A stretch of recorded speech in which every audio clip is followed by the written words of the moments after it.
Is this the time that Jerry should draft Dak's replacement, get ahead of it? Absolutely, Molly. And here's why. I love Dak Prescott, second in MVP, and I feel like every week we were defending how good he was playing. But when his extension is going to be somewhere between $55 and $60 million a year, and let's just say they start at 24. Last year, that was about $3.3 million a year in terms of what Deontay Banks got. Now, all of a sudden, if you could have someone like Michael Penix, who to me has a chance to be a star, assuming he can stay healthy, I don't think Dak Prescott is $55, $56 million a year per year better than someone like Michael Penix. Think about CeeDee Lamb, Micah Parsons, all the other things that you can do. So if Dak Prescott graduates in a year and next year he gets somewhere between 55 and 60, Michael Penix has sat for a year, he takes the reins over, and now you have enormous amount of salary cap flexibility. Again, do I think Dak's better than Penix? Yes. I just don't think he's $55 million a year better. Well, this goes back to the original statement that we started this block with Jerry Jones saying he's all in. Like, if you're all in, drafting a first-round quarterback is absolutely not an all-in move that you would make. That's a move that you're making if you're building for the future. I think we all agree that this team is close. If nothing else, like maybe they won't never get over the hump, and I'm sure that would make Stephen A. very happy, but they are close. And if you are at the end of the first round, you can add difference makers. So go ahead and add a difference maker. They need help on the offensive line. They need help with their linebackers. They could use some run stuffing help. There's a lot of things that this team could use, and they already traded away their fourth-round pick to get Trey Lance at a kind of a hope that maybe he could be the transition. And when they drafted Dak, he was in the fourth round. So if you want to draft someone in the fifth, sixth, use one of the 2 seventh-round picks you have on a quarterback that you think is promising, unless there's some crazy situation where one of these top 2 quarterbacks fall to deep in the draft, which will remind me of like Lamar Jackson, as when the Ravens traded up to get him. Unless something outrageous like that happens, which I don't imagine it will, it'd be silly to use your first-round pick on a quarterback for a team in the future that is uncertain, that you cannot assure will be as competitive as this team is now, and it makes you less likely to win a championship this year. Dom, I get where you're coming from, man, and I'm inclined to agree with you, but here's what I can't escape. I can't escape the fact that the Dallas Cowboys haven't drafted a quarterback in the first round since Troy Aikman. Where's that gotten them? I'm just looking at it from that standpoint. And so I'm saying to myself, look, I've just got the names right here. Ben DiNucci, Mike White, of course Prescott, Stephen McGee, Quincy Carter, who was 16 and 15 as a starter for Dallas, and Bill Musgrave. Those are the quarterbacks that you've drafted since you drafted Troy Aikman. No wonder why you haven't won a damn thing. You got to take that into consideration as well. I totally agree with you in terms of what you were saying, the needs that they have. I totally agree. Let me add something else, Dom. Why the hell didn't you go out and get Derrick Henry? I mean, that's somebody, you talk about a bell cow at the running back spot. You going to let him get away? You got an opportunity to get somebody like him to take some of the pressure off of Dak Prescott so Dak Prescott isn't asked to drop back to pass and be a savior we've, at least thus far, has seen he can't be. Why would you do that? I don't understand Dallas on that one. I don't get it, but I understand where you're coming from. They got a plethora of needs. Offensive line, definitely. Running back, definitely. Linebacker, definitely. I get all of that. But in the same breath, the money that he's going to cost, the cap hit, even with him adjusting his salary to lessen the hit, it's at $55.4 million. It's the second highest in the league under Deshaun Watson. You take all of those things into consideration, what he's costing me, what he's prohibiting me from being able to go out and get because I'm stuck with his number. I got to look at Mr. CIA himself, Mike T, and say, you know what, he has a damn good point. If it's going to cost you that much to keep this guy, maybe, just maybe, I need to be thinking about the future while I'm trying to win now. And I agree with you guys. Like, they need some other pieces. Like, Derrick Henry would have been a smart pickup, but you could find a running back. Certainly in this draft, second or third round, you certainly need another linebacker. But, guys, I know we're supposed to be all in this year, but what's worse next year is Dak can't be franchised. So let's say he graduates. Hey, I want to leave. I want to go someplace else. I've had enough of the noise. Now, look, I think if they had felt better about Trey Lance, we wouldn't be having this conversation. But you don't want to go into next spring not having any answers at the quarterback position. And that's why, to me, if you're sitting there at 24 and you could get Michael Penix, who, if he was healthy, would be a top 5 pick, take Michael Penix. It may be the best decision you make for the next 10 years.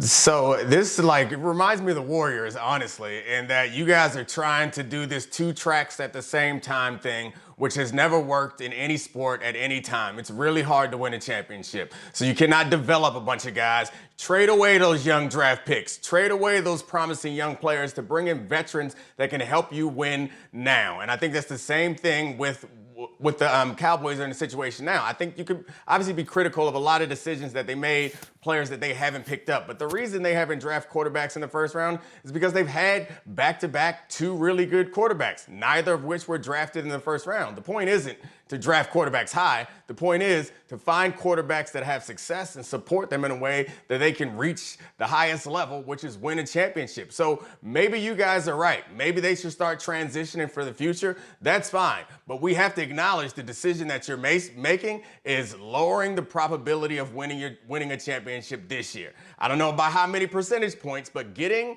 a quarterback that you expect to take over next year or the year after that is not getting players that could help you win now. And I've never seen anybody win now while they're also trying to win for the future. Molly, this time of year, all GMs lie. Ask Stephen A. I'm exhibit A of that. So they're taking a Yes. quarterback? Absolutely. They have to take Okay, a quarterback. let's get into this. Look, Daniel Jones has ability, but since 2019, when you look at some key indices, you start off with sacks. He's been sacked 179 times, fumbles lost 24, and maybe the most important statistic, he's missed 23 games. So if you're not available, nothing else matters. Now, in fairness, the offensive line hasn't been great. They went out, they signed a tackle in Jermaine Olumalor. They got John Runyon at guard, so they have tried to address the offensive line. But to me, J.J. McCarthy's ceiling is so much higher than Daniel Jones.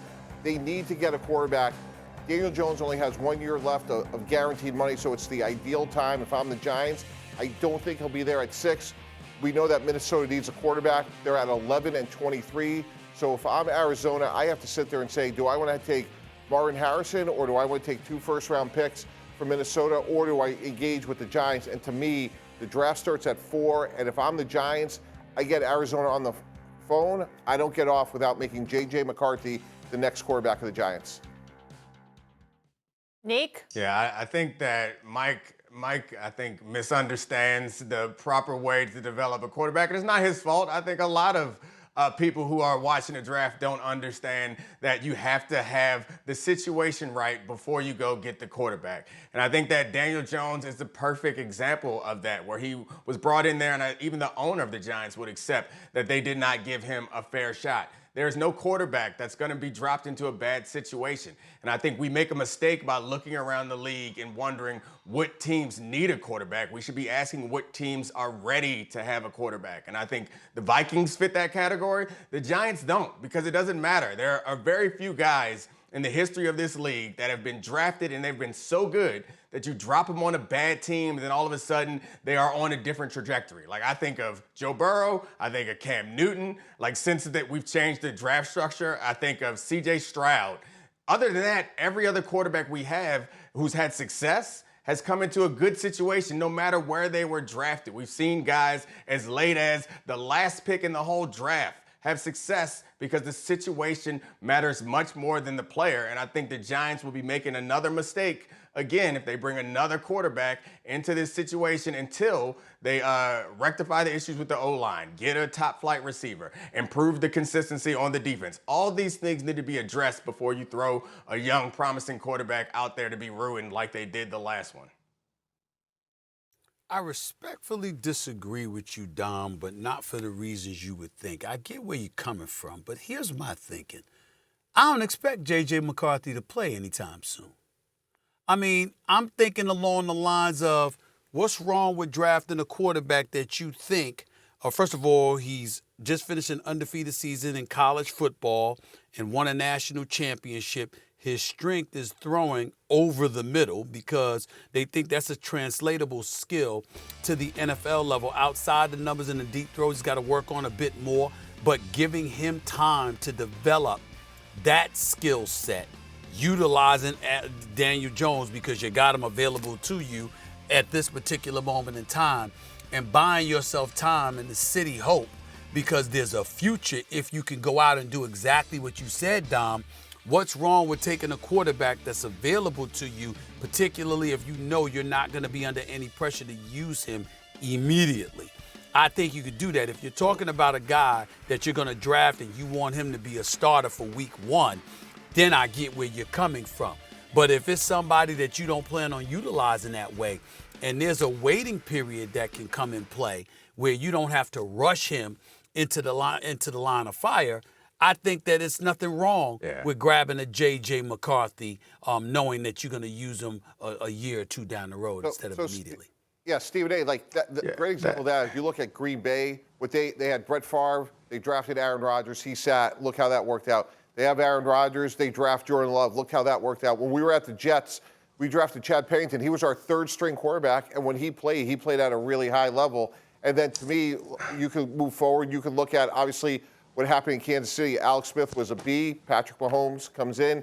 He plays, and obviously the rest is history. So there's so much pressure to play these quarterbacks, which I would make sure that the offensive line was solidified, which actually the Giants did a good job this offseason, adding 2 free agent offensive linemen, that I would take J.J. McCarthy, and I would play him when he's ready. But that doesn't necessarily have to be from opening day. You know what you don't have? You don't have Brett Favre. You don't have Aaron Rodgers. You don't have Alex Smith. I would love this idea if I thought it was realistic. The problem is when you draft a quarterback in the first round, and also a team that we all agree has a lot of holes would have to trade away picks that they need to fill other holes in order to move up to get this quarterback. So that makes them a little less ready for the quarterback transition. Then you put him on a team that does not have a quarterback of the future. He is absolutely going to play before he's ready. Like, this is the definition of the point that I'm trying to make, is he is going to be ruined. We all accept that he needs some time, but if we do that, you don't have Aaron Rodgers to buy you time. You have a guy that people are going to want out of there as soon as possible, that you hope doesn't get injured. It just seems like you're trying to rush the timeline when you haven't quite taken the time to develop the car. You're already out here trying to get a driver. Build the car first. Build the car, then get the driver. You know what? Listen, Dom, I can't argue with that point because I hear what you're saying. What you're saying is essentially, look, don't act like you're going to keep him on the bench. With Daniel Jones as your quarterback, you're going to insert J.J. McCarthy in there sooner than later, and you're going to put him in a bad situation. That's basically what you're saying. And I get that part. And if that's the way you're framing it, I can't argue with that. All I'm trying to say is that how many times do I listen to you football aficionados talk to us about how important the quarterback position is?